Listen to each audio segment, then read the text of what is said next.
The late afternoon sun cast long shadows across the lush, green lawn, painting the familiar yard in hues of amber and gold.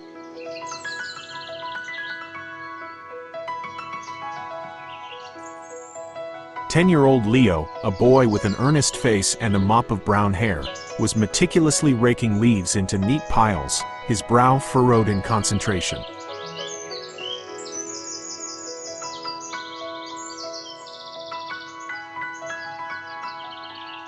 He hummed a tuneless melody, feeling the satisfying crunch of leaves beneath his rake.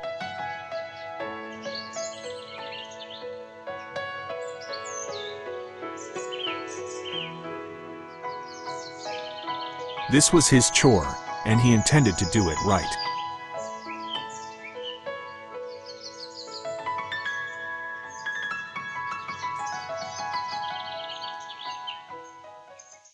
Suddenly, a seismic rumble vibrated through the ground. A blur of brown and white fur, accompanied by the joyful jingle of a collar, announced the arrival of Barnaby. Barnaby was a Saint Bernard, a magnificent beast of a dog with soulful brown eyes and a tail that wagged with the force of a small hurricane.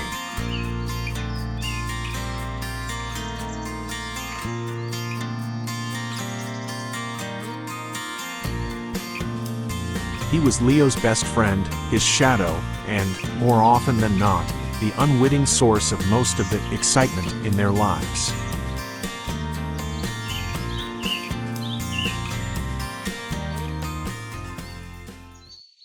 Today, Barnaby had a mission. He'd spotted a rogue squirrel, a bushy-tailed bandit making a daring dash across the yard with what Barnaby perceived as stolen goods, a particularly juicy acorn.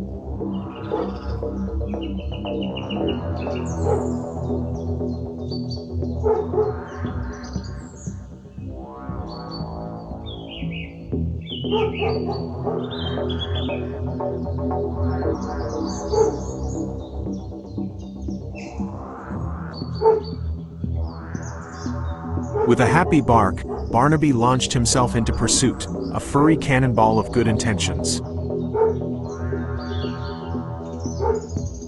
Leo watched in slow-motion horror as Barnaby, in his valiant effort to protect the yard from the acorn thief, plowed directly through the largest, most perfect pile of leaves.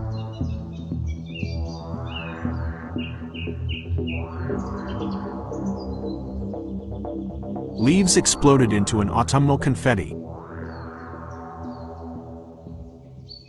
scattering across the freshly raked lawn like a golden blizzard.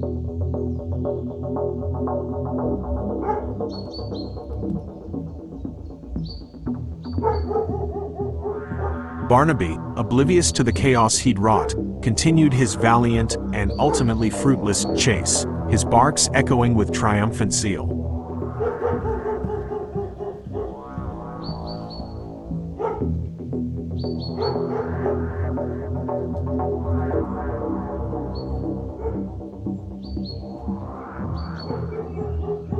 The silence that followed was heavy, broken only by the rustle of a few stray leaves in the breeze.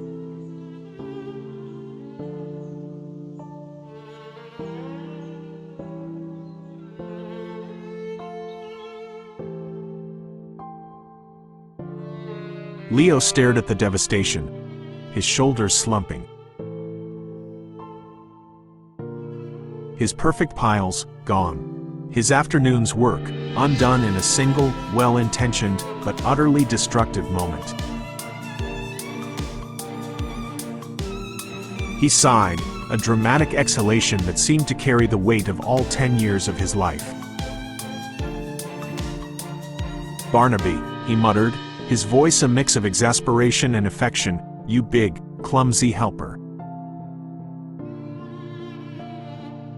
Barnaby, having lost the squirrel but confident in a job well done, trotted back to Leo, his tail thumping a cheerful rhythm against his side.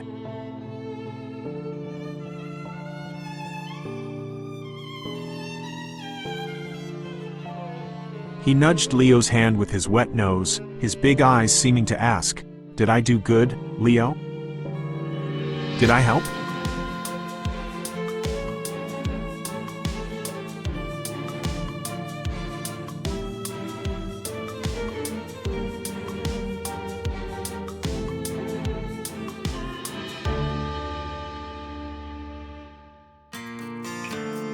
Leo couldn't stay mad.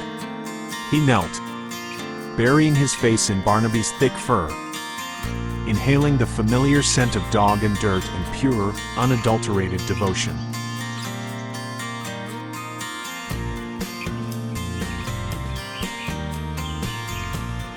He knew Barnaby never meant to cause trouble.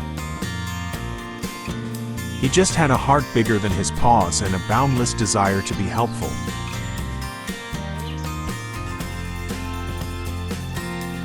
Even if his attempts usually ended in glorious, leaf-strewn disaster.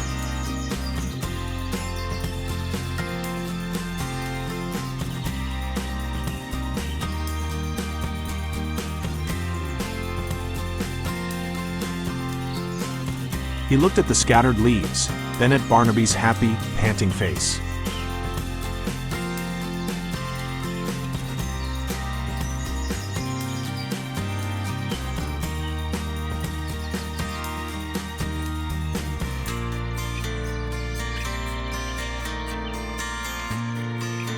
A small smile touched his lips. "All right, boy," Leo said, ruffling Barnaby's ears. "Looks like we've got some more raking to do. Together."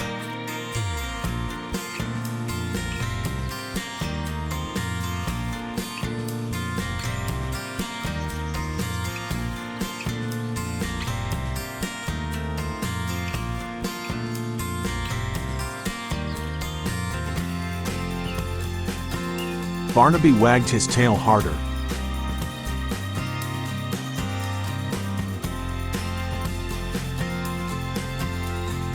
A low rumble of contentment vibrating in his chest. He nudged Leo again, ready for whatever adventure, helping, his boy would bring next.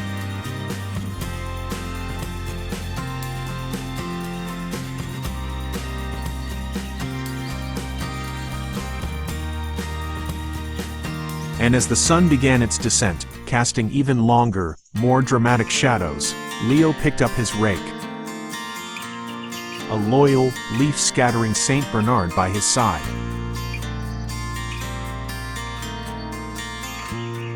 Ready to tackle the cinematic challenge of a re-raked yard.